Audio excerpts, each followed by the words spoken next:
What's up? What's up? Welcome once again, people. I'm hearing an echo in the background. Do you guys hear that when I speak Here, let or me when try to anybody lower else? my volume just in case. How's that? No, I didn't. I don't hear an echo.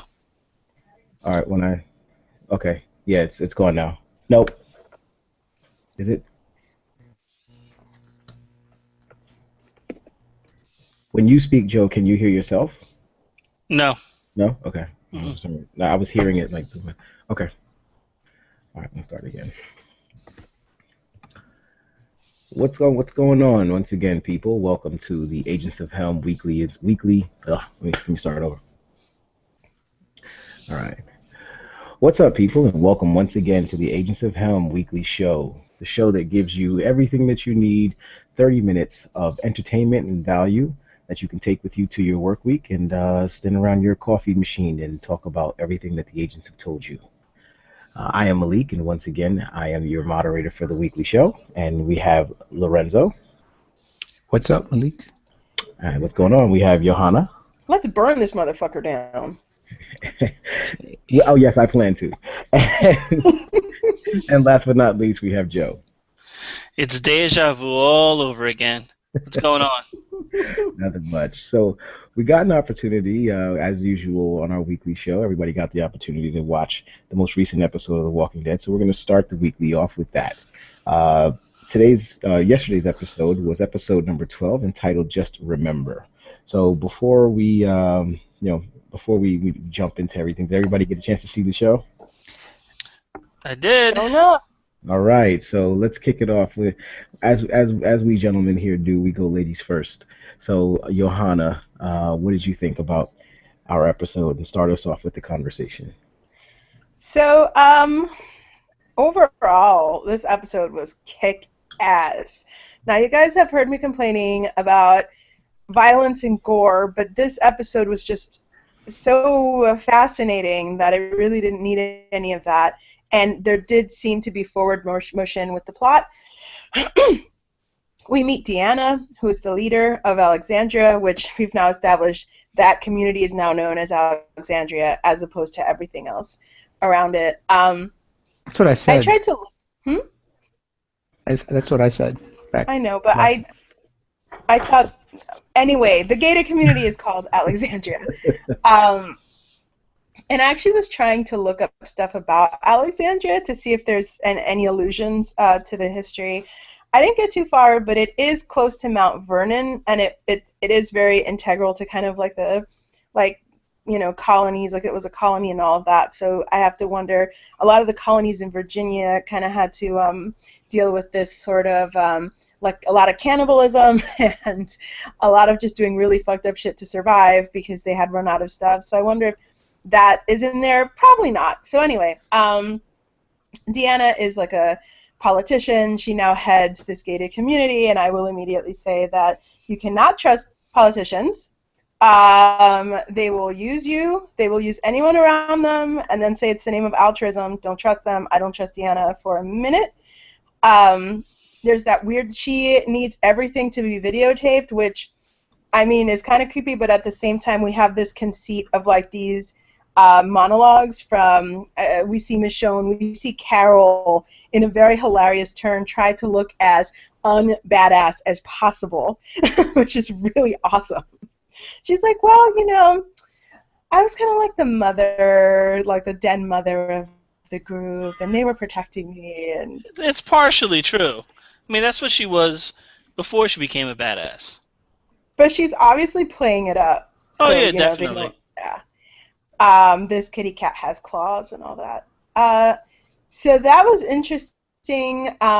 Really, there's so much like post-traumatic stress stuff happening in the episode beyond just the fact that we're not sure if like this community can be trusted. Like Rick has these weird like night terrors and freakouts in the middle of the night. He tries to grab a knife, and Carl has these like thousand-yard stairs moments. So that's really, it's interesting trying to see them integrate into a community that is quote unquote normal. It's like that I Am Legend thing, where the guy realizes that he's the legend, he's like almost a bad guy to the vampires. So that's really interesting. And what was I going on about that? Carl, Thousand Yard Stare, and then we get to the that this is partly PTSD, and then when we get to the end, there's this composition of the shot, right? Where Rick is wearing his constable's outfit. He's like his face is shaved, and he's in the middle, and then Carol is to his right, and she's kind of wearing this little cardigan and Pearl's number. And then there's Daryl, who hasn't bathed. God bless him. and then you have like this tableau of people. You have Carol, who's really trying hard to fit in, but at the same, like trying hard to fit in so that people don't realize that she's really stronger than she looks. We have Daryl, who there's no way he can possibly even fucking pretend, so he's not going to. And then we have Rick, and we're thinking, well, that's Rick. Rick is going back to what he does the best, and then he turns around and basically says, let's burn this motherfucker down. Like, he's just basically like, well, if this doesn't work out, we're just going to take the fucking place. That's it. So I did a few fist pumps at that. It was a very exciting episode. Yeah, so Joe, what did you think about the show as well? Taking right where Johanna left off, I did like the end, where Rick basically says, you know what, and I love the way they foreshadowed it with the video when Diana videotaped Rick, and he's like, hey, you know, you can't trust anybody out there. People measure you by your belongings, and you know they measure your worth by how much you have, and everybody's always playing an angle. And we get to the end, and it makes it look like Rick has been playing an angle, and now he's measuring them by how much they have, and that, you know what, if it doesn't work out, I'm just going to take it. It sounded great and everything. I think it's going to work out, and I don't think Rick is going to take it per se the way that ending describes it. I think it'll be more or less kind of like it is in the comic book, where he pretty much gets elected to lead because of the experience that him and his group already have, you know, outside the wall. Clearly, none of these people in the community pretty much don't have any experience outside the wall because, as she stated, they were already there for the most part. She was already there when everything happened, so she doesn't know what it's like to be out there. And very few, I get the idea that very few of the people in that community know what it's like to be beyond that wall. I also well, I mean, to her point, she even mentioned that, you know, they pretty much got there and they never left, right? Right, exactly, and it's solar powered. I mean, you know, they picked the perfect place to get stuck. But she made no bones about it. She said, "Listen, we need you guys. We don't know what it's like out there. You do." And I kind of liked I liked the scene where Glenn goes out with Diana's son. I forgot his name. He's the jerk. They go out on a run. Keegan. What's his name? He looks like Andrew Keegan to me. Oh. His name's Aiden. Aiden. Okay, so Glenn and Aiden go out, and Aiden's like telling Glenn, this is how to do it. And Glenn's like, dude, I've been doing this probably a lot longer than you have, and I think Glenn is clearly probably much better at it than he is. And Glenn tries to avoid a fight with him, and then ends up kicking his ass, really just punching him. But as far as Remember the title goes, it's clear that they're remembering the life before the zombie apocalypse, and being in this community seems like it reminds them what life used to be like. But they can never go back. They can't be what they were. They are what they are now, and that's what they're going to continue to be. They may lower their guard a little bit, and Carl and Carol are afraid they're going to get weak. Like Rick said, they're not going to get weak. They're never going to forget what it's like to be out there. If anything, it should drive them to keep this, to stay in this community, because they know what it's like out there, and shit, they don't want to go back out there. I don't know what Daryl's going to do eventually. I think Daryl will just for the sake of the group, will acclimate himself. But obviously, his is going to be a little tougher. Yeah, I think his transition. I don't know. His transition is has been really interesting because it seemed like he was more civilized before they went in there.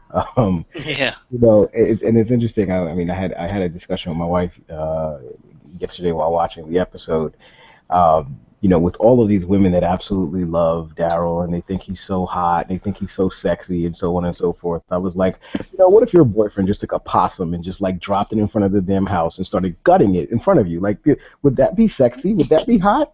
It's manly. It's manly, Malik. I would totally be down. That means he can So you know provide. what? The It's next a big time, difference. If He it's a can guy provide. that the woman finds good looking, then it's manly, it's sexy. If it's some dude that they don't find attractive, then it's like disgusting and nasty. It's just the way it is. I mean, so yeah. it's so interesting the complete paradigm shift between like a character like Christian Grey and a character like Daryl, right? They're polar opposites, but yet the same woman can be attracted to both men. That's the different. That's the weird thing about women. It just in general is like, look at that spectrum. Look how wide and how far apart those two people are, and the same woman can be attracted to both of those men and find both of those men attractive in his own way. I think with men it's a little bit tighter. We like what we like. It kind of sticks in the same ballpark, and everybody that fits into that circle, we like them. If they're out of that circle, we don't like them. I mean, they do fit in the same circle, though. Not to derail. I mean, it's kind of like this sense of power and rugged manliness. It's just different iterations of it. Like Christian Grey. I mean, the Christian Grey the way he's supposed to be, that E.L. James couldn't have even written him, and the kind of like the Christian Grey is like super powerful, can get women to like drop their panties for him, is really into ropes. And Daryl, although he doesn't have some of those aspects, still has like that rugged manliness to him. So I think it totally makes sense to me. And in the end, they're both scared little boys who were beaten as children and need women in their lives. That's pretty much the end of it. We have so much in common. Absolutely. Carol's just waiting for Daryl. She's just waiting for him. Well, now that she's wearing her Mr. Rogers sweater, she looks just like a mom now. All I could think of when she walked out in those colors was Alice from the Brady Bunch. Even though she wasn't wearing an apron or anything, but just when I looked at the color of the sweater, and I was like, damn, she looks like Alice from the Brady Bunch. Absolutely, it was just weird. It was just weird seeing her, and weird seeing how fast she migrated from, survivalist woman to, like den mother of the entire community. So Lorenzo, what's your thoughts on the episode? You got a chance to catch it? Yeah, I mean, you watch it. You're watching along, and you kind of feel what they're feeling. You're waiting for the other foot to drop. You're waiting to see what sort of horrible things are going to happen. The more comfortable they get, the more uncomfortable you get, because you know that something bad is going to happen. It's just a matter of time. But I think as the episode progresses, we see that it's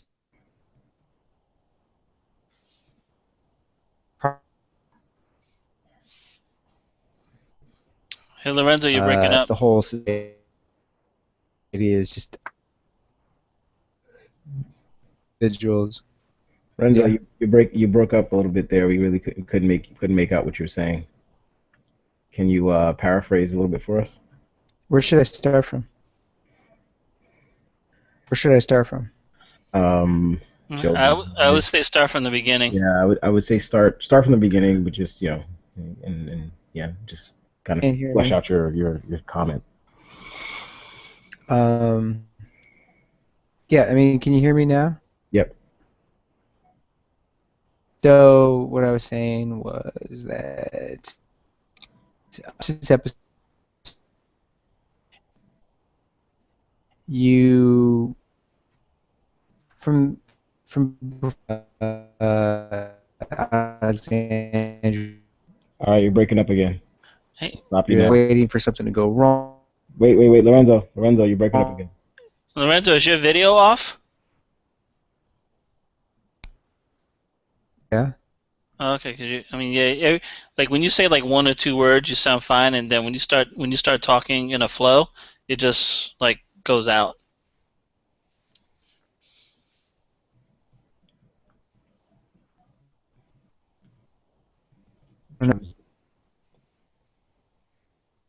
You can hear us fine, right?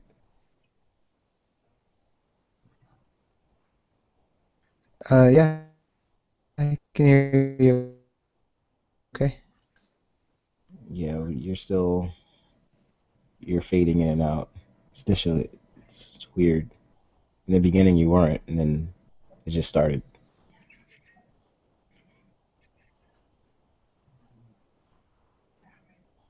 I want to just try it again. Just take it from the top.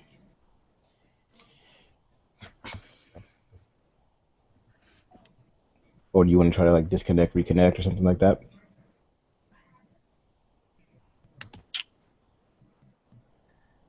You guys just want to go ahead and go on without me? That sounded real clear. Yeah.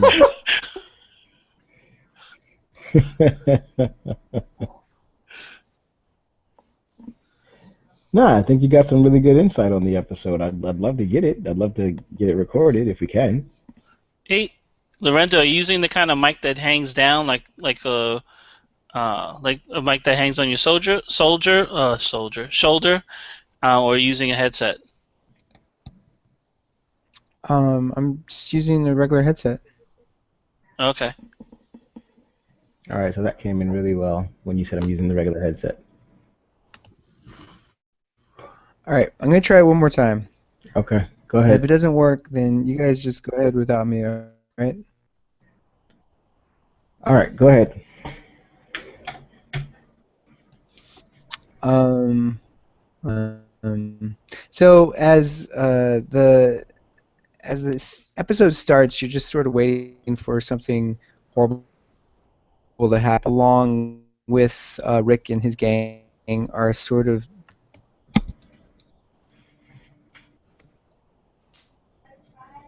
for Damn it. No, we lost you. that first one, right? Mm, I'll talk to you guys later.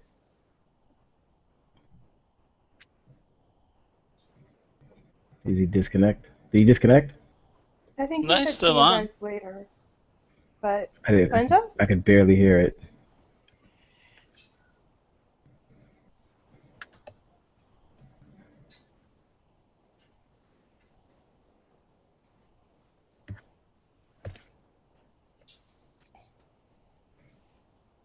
All right. So Joe, what was your last point?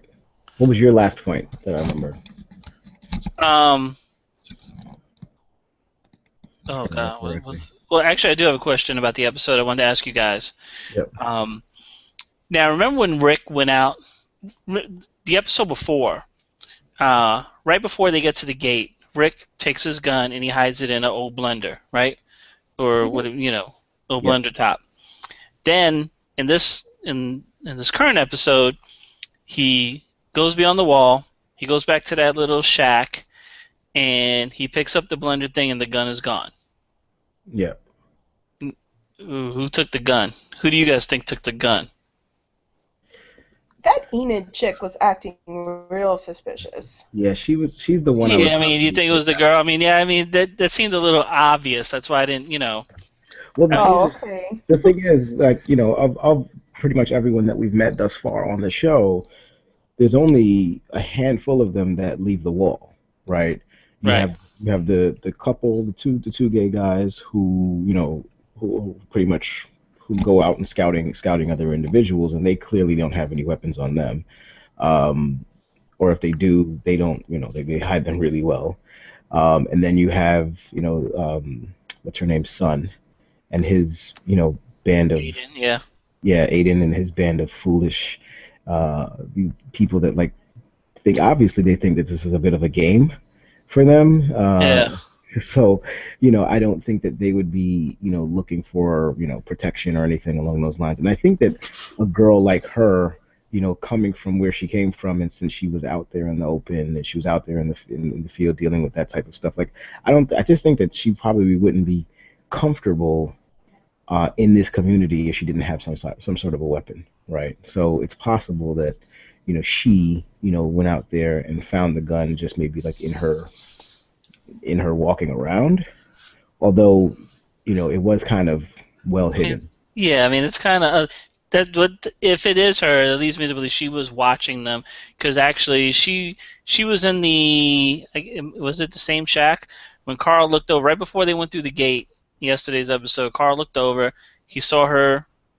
He saw her in through a window of another little shack or maybe the same one, and then he turned and then when he looked back, she was gone. Right. And then when he went to meet the other kids, she was there, and then he recognized her. It's good to know that they have video games, because That will be important to me. I am not gonna lie. you want to go play some video games? I'm like, wow, Carl's been like surviving, killed his own mother, and these kids are playing video games. Yeah, and Right. that's the whole thing too. He was so young when it happened. And now, I mean, these kids are talking this language he can't even. I mean, what happens to a kid when like they haven't really been a kid? He was really young, wasn't he? Like I feel like we really saw Carl grow up and have to do some real fucked up shit. Yeah, season 3 is when it happened. So, yeah, season 3.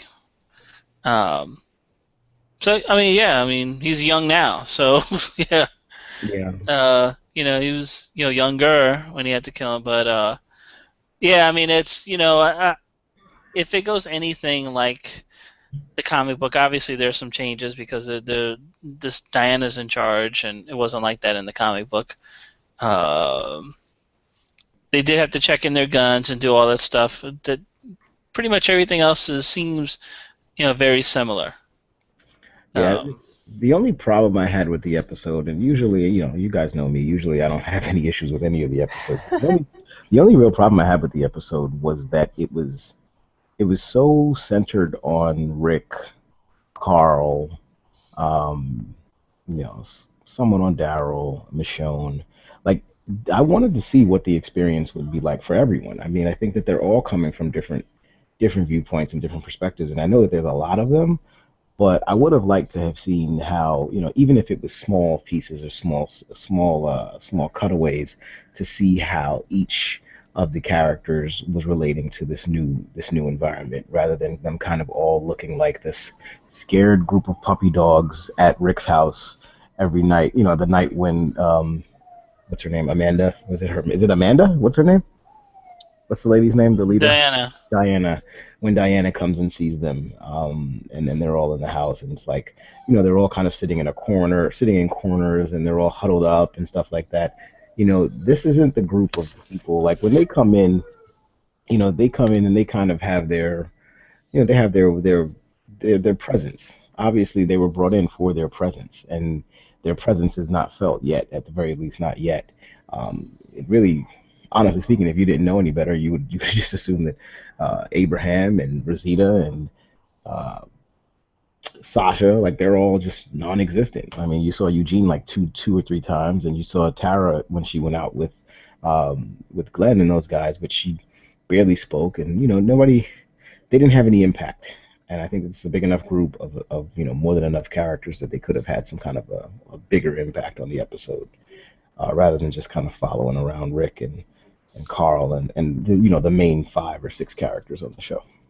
Yeah, I mean, I think you only have enough time to do the main characters. I mean, they all just kind of fell in line. I mean, they all slept in the same house because it was out of security reasons. They slept together. They didn't want to be separated just in case this was a trap, and they wanted to be together.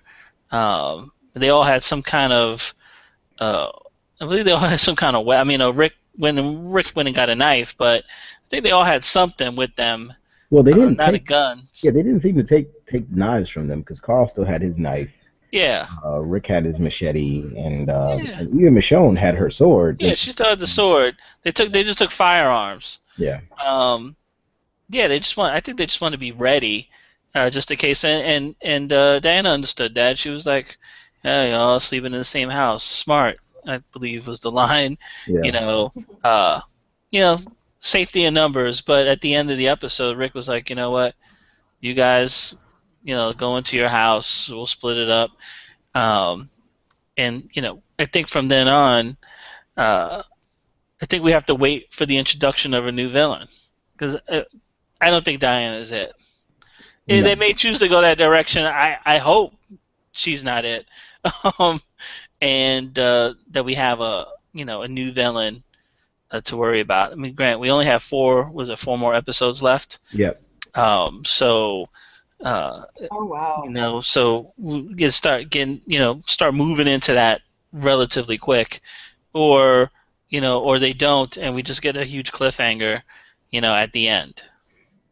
Well, if Uh, anything that we know from this show is that the next to last episode is going to be something's going to happen. Something big's going to happen in that next to last episode, or the last episode that has us talking about this show all the way until October. I That's mean, like the plan. we're supposed to get the big bad, but who is the big? Like, I don't know who it could be. I mean, the Andrew Keegan, I really doubt. He's just a little pendejo. Like, I guess it's Deanna. nah, I don't think that character's been introduced yet. yeah, And the way that so clearly there's obviously there's some connection to the comic here, in the sense that something is beyond those walls. That this is a group of well-to-do and well taken care of individuals, and there's got to be a reason why these walkers have not found them yet, or have not recognized them yet. I'm sure that the people aren't, they aren't, super quiet. So I'm sure that they have some kind of there's something going on behind those walls that we don't know yet. well, And yeah. Forget about the walkers, that they haven't been discovered yet by other groups. Yeah. right, Um, and then there's a yeah, reason why there's obviously a reason why they bring Rick's people in. right.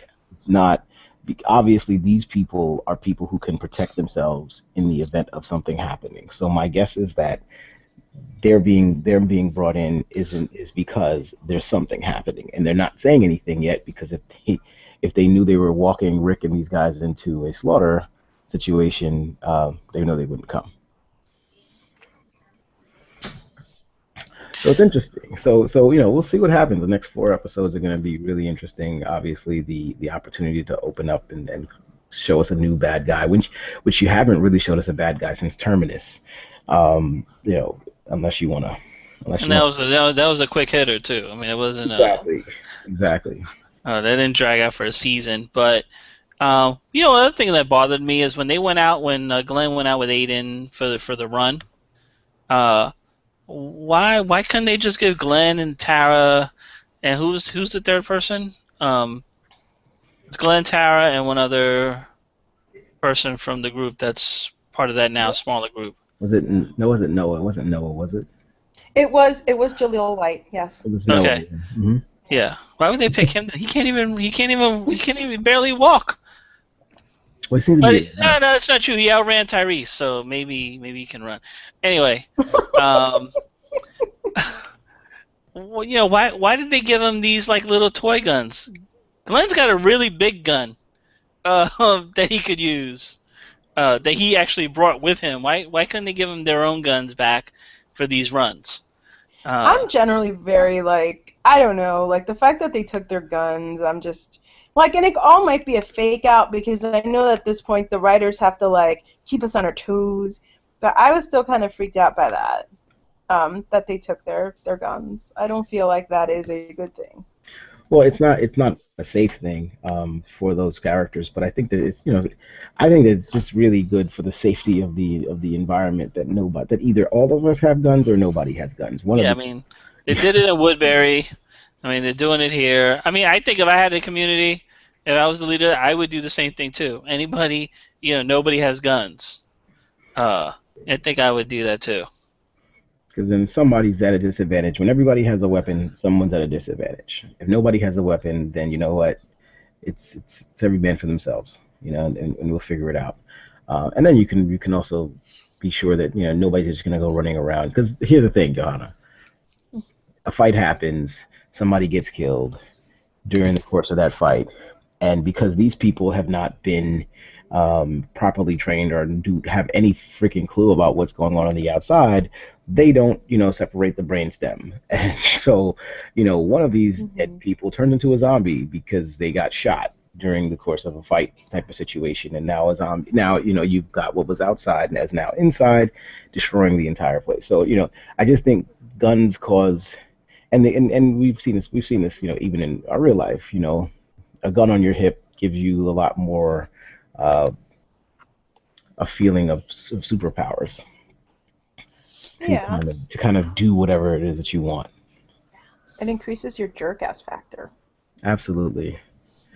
So speaking of jerk-ass and superpowers, we have Michelle Rodriguez gave the agents a really, really, really. I mean, this is something that's kind of teed up for us. I think that this is one of those things where you're kind of sitting around and all of a sudden someone gives you a gold mine, something so easy to talk about, so easy to go into.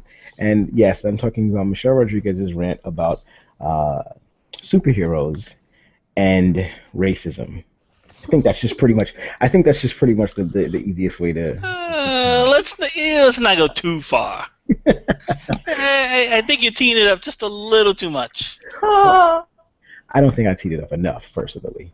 But so recently, TMZ ran into Michelle Rodriguez. I'm not sure if she was leaving a restaurant or something along those lines, and one of the camera people asked her openly if she was rumored to be in the new Green Lantern film, and her response, in a quick 30-second response, was that no. First off, where did they hear that? And it's completely false. And then she presumed to mention about how she feels that people of color need to stop taking white roles, taking white superhero roles, and stealing all the white people's superheroes. And she just kind of went there with it, and then just got in the car and drove away. And of course, the cameraman thought that was great, thought that was awesome, something that she said. And then she, obviously she was clearly playing around or something along those lines. I don't know, but she saw the need to retract her comments and reinstate her comments later, a day later, when she had the opportunity to think about it and maybe she sobered up. So I know Joe has a dissenting thought in regards to this, but Johanna, I wanted to get your feelings on what Michelle Rodriguez said initially, her response, and really the response in general to from everybody else. So I think I have a friend who has said before that, especially with Latinos,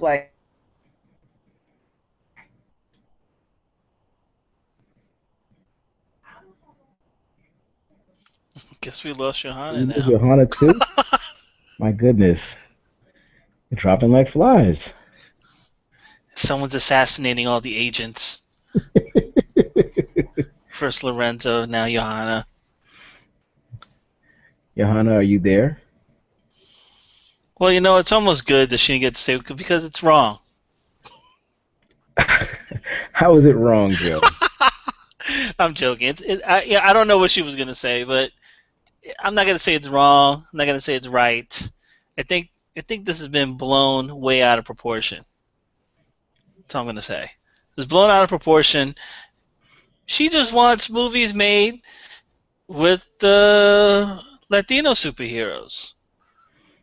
Basically, that's all she wants, or superheroes of color to be brought into the fold. That's all. I'm gonna let Johanna fix whatever her technical problem is before jumping into the fray on this one. Not because I don't agree with your premise, Joe, but because I think that her delivery, and first off, her delivery was absolutely all wrong. Or you could tell Um, me her delivery was wrong. but I mean, secondly, I think her message is wrong. I think her message is wrong too. Obviously, I think the message that she is stating is absolutely insane, and it's wrong.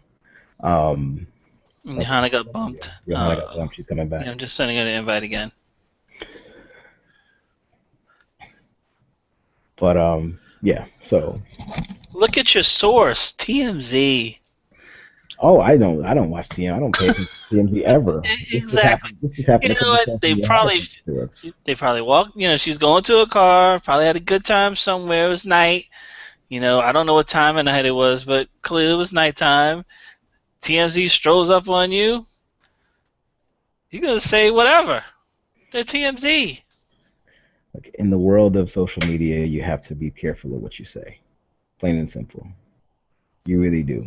But that said, when she had the opportunity to, I guess, not recant her statement, but to change what she was initially planning on saying, or to develop on her statement, she then, I think, did did an even further injustice to what she was trying to say. But Johanna, I'm just we were just kind of spitballing. Are you back?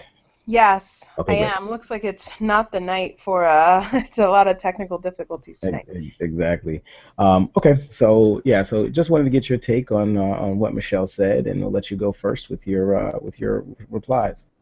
Well, it's really interesting that there is so much like deliberate obtuseness on top of and like on the part of the Hollywood industry of, of course, but if Latinos or like if people of color were making these stories, of course we would release them, direct them, and write them, and it's really like ridiculous to see a person of color actually espouse that bullshit, especially since they've probably been have fallen victim to kind of that deliberate obtuseness about who gets cast where, who writes these stories. So it's really disappointing and kind of disgusting, honestly, that she chose to say these things.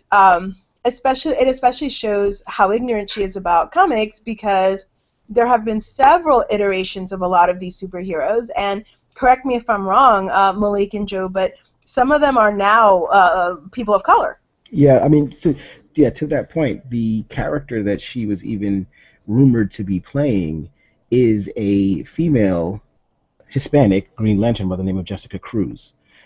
So she wasn't actually being rumored to play a white person. She was actually being rumored to play a Hispanic Green Lantern that's actually in the comics. So there's that as well, right? Yeah, it's like Green Lantern. What's that, Joe? So I'm gonna have to start reading Green Lantern. Yeah. there you go. See, you got something out of this discussion already. I got it. Got it. So, no, I was gonna say, continue, Johanna. Yeah. So, it shows ignorance on that part. She starts talking about how these stories, quote unquote, aren't being like made or put out there, and it's like, I don't think she understands. I mean, we talked about this on the sci-fi and POC episode, just how many stories there are there waiting to be told, where people are like, really busting their hump to get them in Hollywood, and it's not happening. She seems to be living in this la fantasy world where people of color can work hard, and that means they get an entrance ticket into the ball game. And that's not true, or else we would be seeing more stories about people of color, written, directed, produced by people of color. This is a problem. You cannot pretend that this is you can't pretend this isn't a fucking problem. It's so fucking evident. And then her like weird non-apology was basically just like holding forth further about what she'd already said previously. She made this weird comment about how like oh, if you're an American, you tell this to me. If you relate very strongly to America, then you make this kind of story. If you're from another culture, and it's like a lot of these people, who are creating these stories. Yes, some of them were born somewhere else, raised somewhere else, But even then, a lot of the people writing these stories identify firmly as American. So we cannot possibly somehow, like, sectionalize this whole group of stories and say, well, they're not American, so they're not a part of the American experience, because then what we get is that, these stories don't become part of the American story because they're like, oh, well, they're different. We can't integrate them. Yes, you can fucking integrate them. It's the same thing, these stories. The fucking black experience is the American experience. Are you fucking kidding me? Seriously. Give me a fucking break. So, I guess what I'm trying to say is, like I said, like, it's sad that at this point we don't even need, like, old school white mainstream Hollywood to do this kind of thinking for us. We actually have people of color thinking that, and it's really fucking sad in, like, 2015 that this is happening. Yeah, I absolutely agree with you. Joe, go ahead and speak your points on this. Way over the top, Johanna. Calm down. Relax. Pop a pill. Chill. I mean, this is too far. What did she say? What did she really say? I want people of color playing white superheroes? Her specific quote was, "That's the dumbest thing I've ever heard. I think it's so stupid because of the whole minorities in Hollywood thing. It's so stupid. Stop stealing all the white people's superheroes. Make up your own. What's up with that?" Yeah, so what she's putting us on notice, man. Make your own superheroes. Make them yourself. That's what we have independent film for, right? Go out there, make your own superhero. Make your own movie. Produce it. She's got money. I think she's got money. So do it yourself or let somebody else do it. We don't know. Maybe she tried to do it and something went wrong. Maybe she's upset about that. Who knows? Really, is it that big of a deal? Really? I think so, Joe. I think that to me, I think it is a big deal. Well, before you speak, Malik, when I saw this on Saturday, I thought of Johanna immediately. I said, "Oh my gosh, she's gonna have a field day with this." And you know what? We're gonna change the name of the podcast now, Johanna. Oh my gosh. We're gonna change it to La Raza. That's it, because La Raza? That's right, because it's all about race. What's that all about? First of all, it's not about. Second of all, Malik was just as offended, if not more so. No, I'm not saying. I'm just talking about the subject matter. It's race related. But yeah, I mean, I understand her message was wrong. I mean, the way it was delivered was wrong, and maybe she messed up along the lines trying to clean it up. But come on, this is not a big deal. This is not a big deal. Actually, I think you talked about it more than the actual news did. Yeah, and there's a reason why. There's a reason why.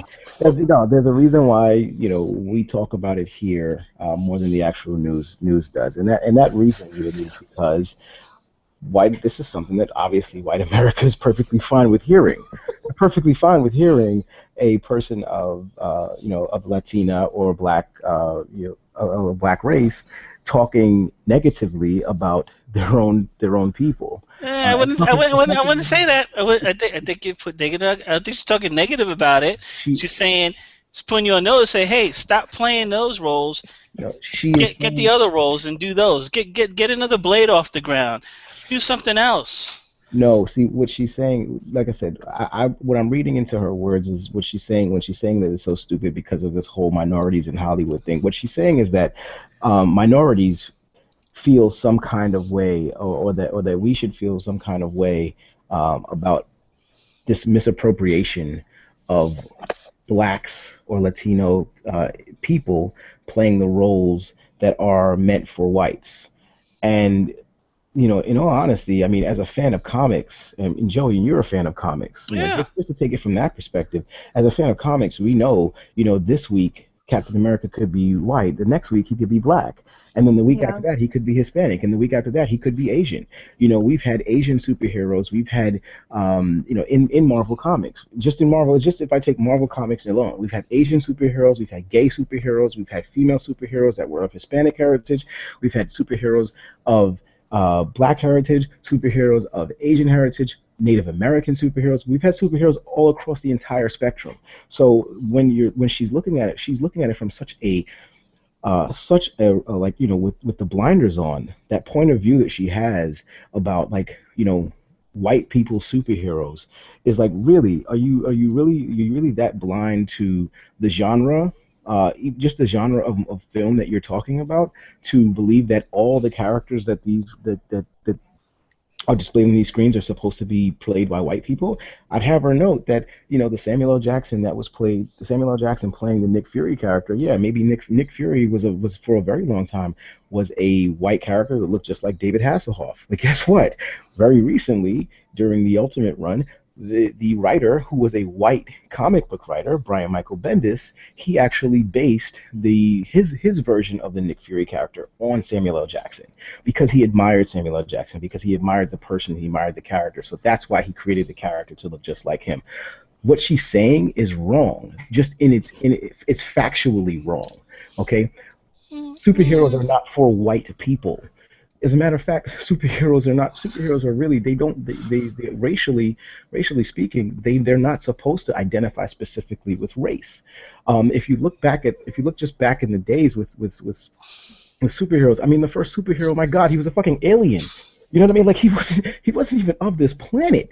The fact that he looked white, the fact that he looked white has nothing to do with the fact he was an illegal alien just to begin with.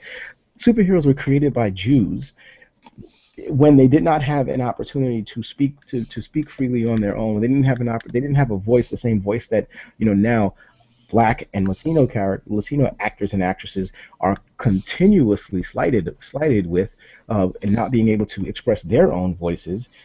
When comics were made back in the 30s and 40s, those were the same young Jews that were sitting around creating these superheroes that they could relate to.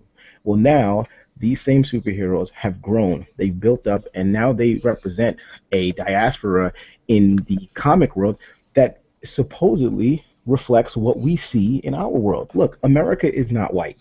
America is a mix of all different nationalities and all different races. So the fact that that someone would have the gall to rumor her to playing a Hispanic character, a Hispanic Green Lantern, and for her to have absolutely no understanding of the situation and no understanding of the genre of film that she's walking into, and basically saying that this is just stupid because all the superheroes that she's seeing are white people superheroes and we need to make up our own, she's absolutely wrong.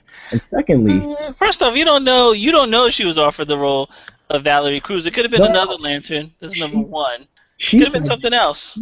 She said the rumors are untrue. So clearly, from her perspective, she hasn't been rumored. She hasn't been asked to play anything.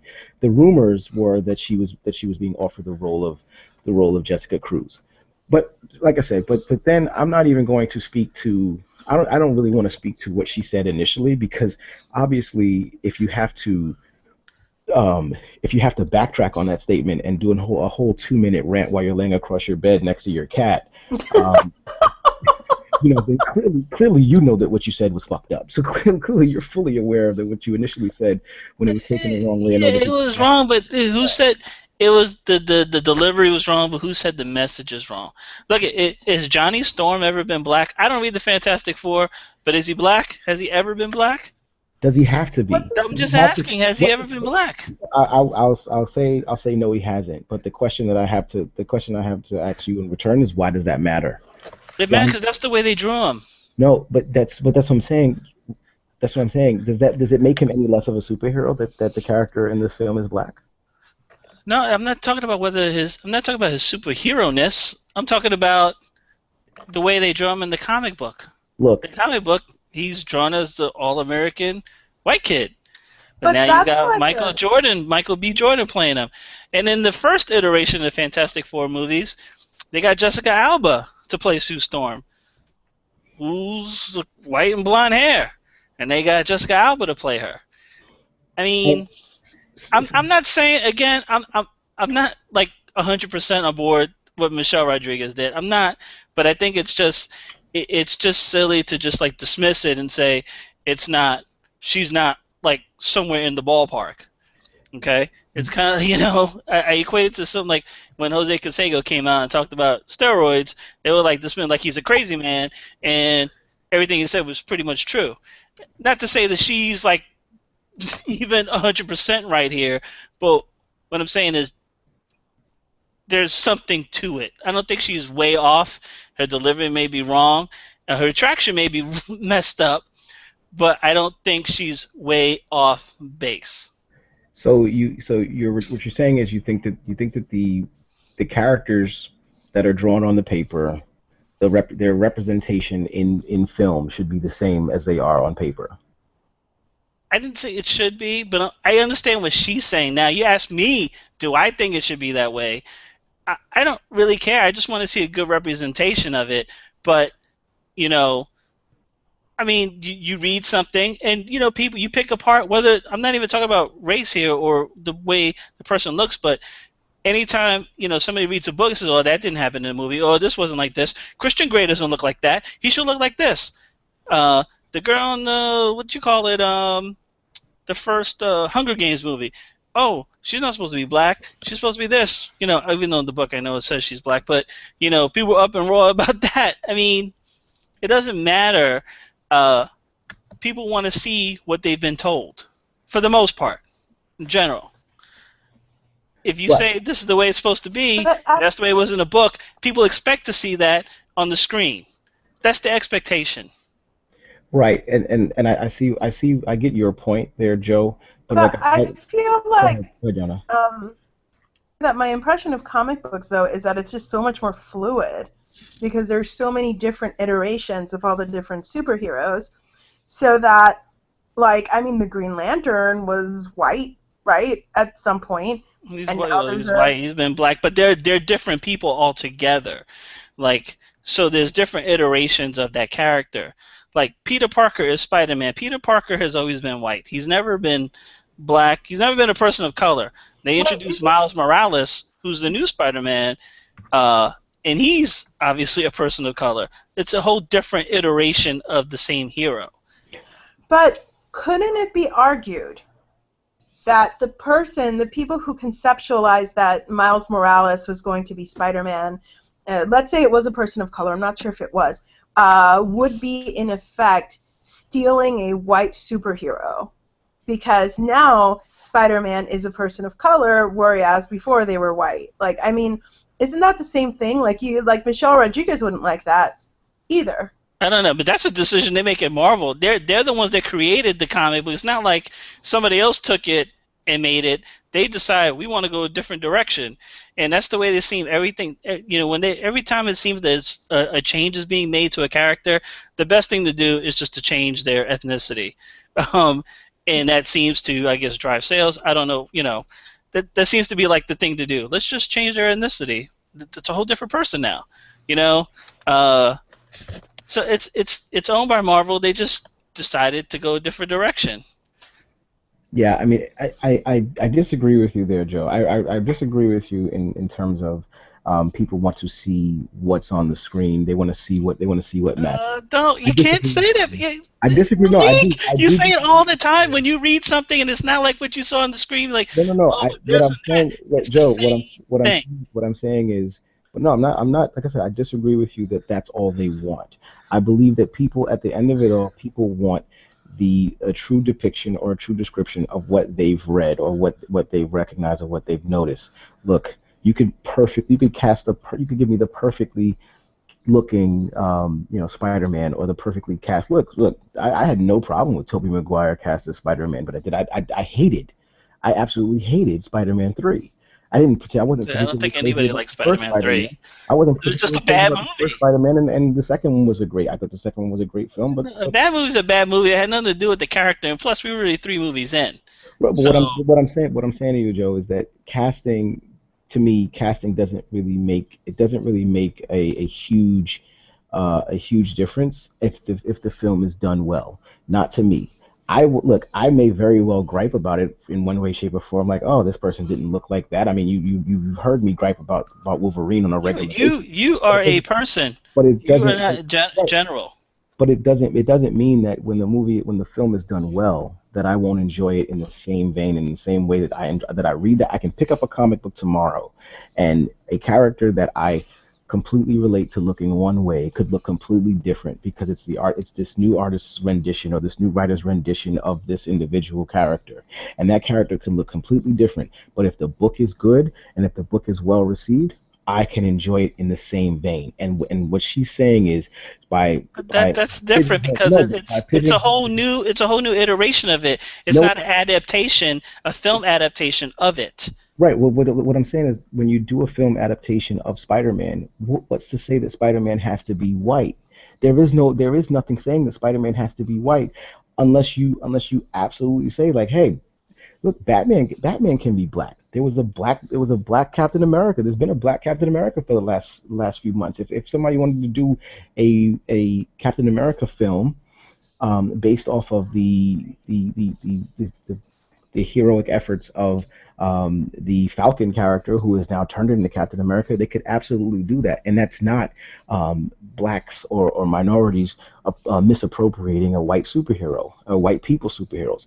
But my point my actual, to step away from there, my actual issue with what she was saying was really at the end.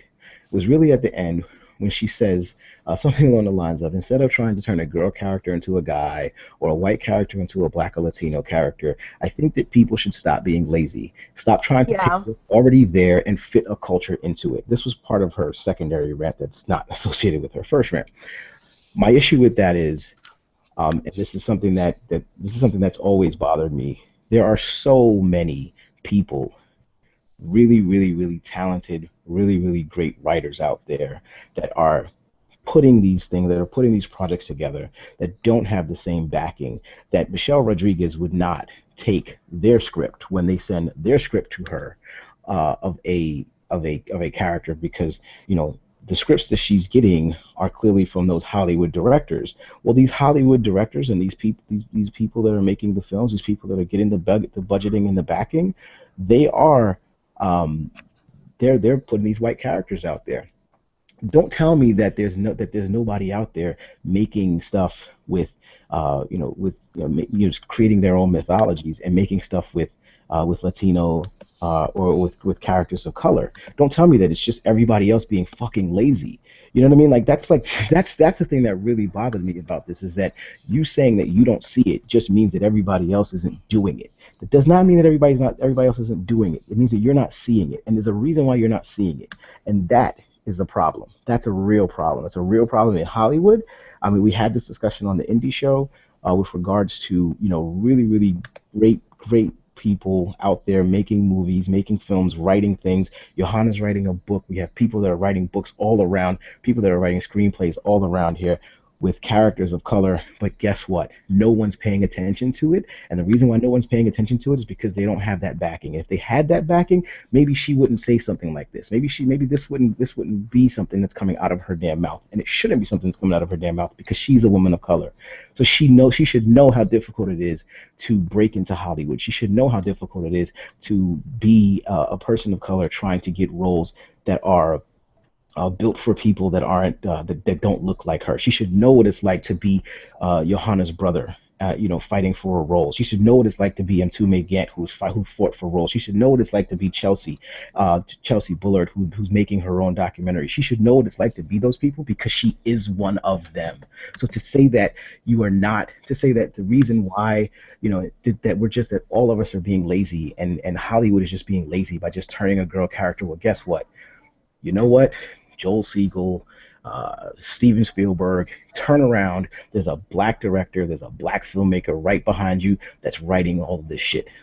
There's a Latino filmmaker, it's a Latino director that's right behind you that's writing all of this shit. Take some time out and pay attention to what they're doing, because they're doing exactly what Michelle Rodriguez says that they're not. And that's the piece that I have a problem with.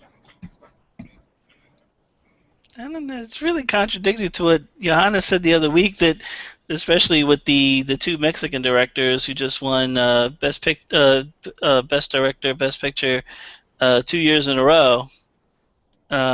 with all white characters. with white Right, characters. but these aren't they're adapted screenplays. I'm talking about people that are out there writing screenplays, people that are out there writing and producing their own films. If Like I'm trying, Malik is talking about someone like Daniel Jose Oder, who has written like 80 gajillion books, and it's only now that he's getting recognition. I think he actually like got like sold the rights, or like they're making one of his books into a mini series or something. And at the same time, it's like he's not like he had to bust his fucking ass to do that. And you know, he had to go from somebody who was only known to, you know, a certain subset of like people of color who are into like speculative fiction. He had to do that and then attract all of this other attention. Like he had he had to do double the work. I hate to say it because he's a person of color. He was writing about people of color, and you know and he was writing speculative fucking fiction too. So, you know, and I would just like to, for a minute, acknowledge Malik's mic drop moment, because that's pretty much everything that I would want to say. And there's just so many people out there, like Malik said, doing this kind of work, and they're writing about people of color, and they're telling those stories, and they're busting their asses because they have to, because nobody in the mainstream wants to buy stories written by people of color about people of color. And then when you get into genres, it's even worse. They don't want to hear superhero stories. They don't want to hear science fiction stories, you know, because there's some of them still believe what, you know, Octavia Butler was told, which is that black people can't be in space. go ahead, Joe. I'll let you. I was gonna say, how do we know? How do you know that? Even though she didn't mention it, how do you know Michelle Rodriguez wasn't trying to work on some project, and then they told her no, and it offered her something else? They're just like, why are you trying to fit me into this? You don't know what spurred on that comment. Honestly, go ahead, Johanna. I'm sorry. And Sean thought I was being unfair, but honestly, I wonder if it's because someone like Zoe Saldana has excelled in that genre, like by playing characters who could have been white. That's her whole career. You know, and I love Zoe, but you know I do. But she's always playing the white guy's girlfriend. But to the same extent, I guess I'm thinking about the genre stuff she's done. I mean, well, as far as like superhero stuff, I mean, yeah, I mean she's been in Star Trek. You know, she's been in obviously Avatar and Guardians of the Galaxy, where she's playing a green and blue person. They could have got anybody to do that. Well, but I'm glad they got her, but I'm just saying they could have honestly picked anybody. I guess my point is that I can imagine getting really salty about this, you know, this other actress of color who is excelling in like is Guardians a Marvel property or a DC property? Yes, Marvel property. Mm-hmm. So, you know, kind of in this superhero like oeuvre. And she's not had the same level of success. So I can imagine that saying something like this could be interpreted as catty. I have to think that it's something like that, because otherwise she sounds completely ignorant. I mean, again, that's all speculative. I don't know. We don't know that. No. But Zoe also has a totally different look than Michelle Rodriguez. Michelle looks Latina. I mean, you're gonna see her where Zoe can play African American, because she can play Latina. She could play a bunch of different ways, because people don't know just by looking at her. You know what she's black for all intents and purposes, right? So, you know, that's the role she gets, but she always seems to get the role, black girl dating white guy. I mean, she's done it like a bunch of times. It's really ironic now that you bring it up. It's like she's the victim of the same thing that she's saying isn't a problem. And exactly. That was my exact point, Johanna. She seems to be clearly comfortable with the position and the situation that she has been placed in, and therefore does not try would not even consider the idea of branching out into something into something into the white superheroes world. Is like if someone were to offer her the character of Green Lantern, her first reaction would be, "Why would I do that? That person's white." Rather than saying, you know what, let me take on that challenge. Let me take on that responsibility. Let me take on that social strata and show young Hispanic girls that they too can fly in outer space and they too can fight, fight people from fight, beings from all these different planets, and they too can have a power ring and watch themselves fly. It's not she's comfortable being the angry Spanish girl in every film. She's comfortable being in Girl Fight. She's comfortable being in the Fast and Furious series. She's comfortable being in Resident Evil, where she's just pretty much the same person over and over and over again.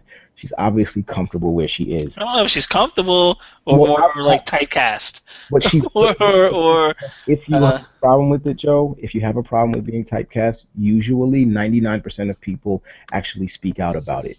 She clearly is typecast, and she's not speaking out about it. She's I actually don't know. You speak out about something, you end up like Monique. So sometimes it's well, she didn't keep her mouth shut here, but sometimes it's better to keep your mouth shut and get the paycheck than no. to not get a paycheck at all. That's Monique. Well, that cuts both ways, right? If that's true, and I mean, everybody has to make money, right? Then maybe she should have. Yeah, no, go ahead. Maybe she should have kept quiet about this too. It cuts both ways. Like if you. Yeah, I mean it does cut, but she might have just knocked herself out the running for a bunch of stuff right now. Who knows? Well, but, obviously they weren't considering her anyway, and they said they weren't considered. They clearly weren't considering her anyway. And even if they did, she'd just look at them and say, "Well, that person's white, so I'm not going. That person's a white character, so I'm not going to play them." Yeah, or maybe it was something like this. We don't want you for Green Lantern, and she was like, "I don't want to be in any."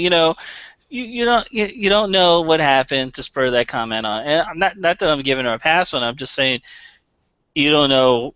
Something could have happened. Something could have happened that day or whatever, where role was concerned.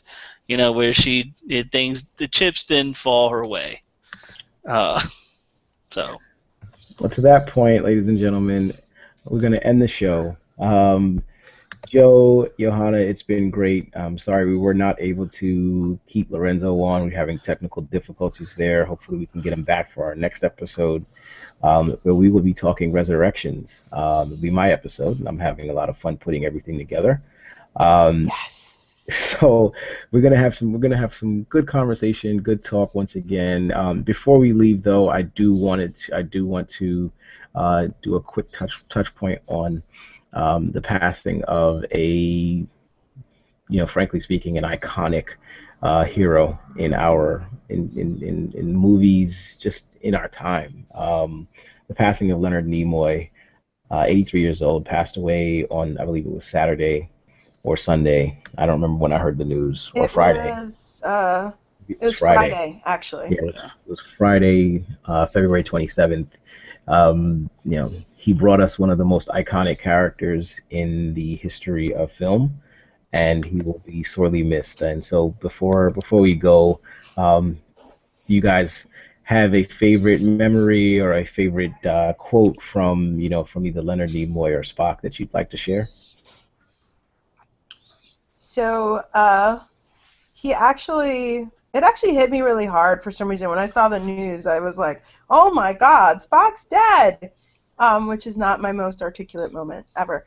But he wrote this letter in the voice of Spock to this biracial girl who it was like in this magazine or something, and just, who was being bullied, and he told her, that something I tell my daughter often, even though she's 3, which is that the best people are weird, and you accept yourself and you have confidence, and it's hard, but you're an interesting person and you deserve to be here. And I think it's very powerful that he used, that Spock persona of someone who also didn't fit in, being biracial essentially, to help others and to help other people understand just everything I read about him. He's just was an amazing person. He got when he found out that Nichelle Nichols and George Takei were not being paid the same as he and William Shatner, he actually threatened to walk off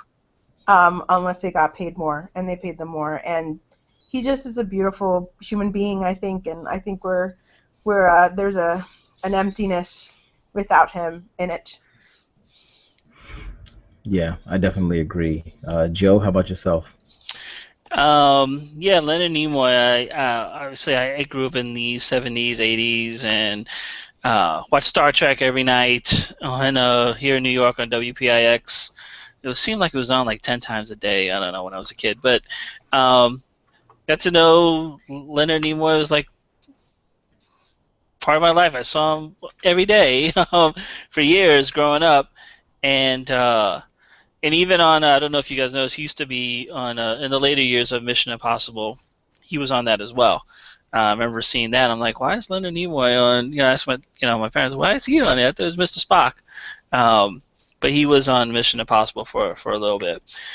But yeah, I guess the biggest thing I remember him as the Spock character. I loved Star Trek II: The Wrath of Khan.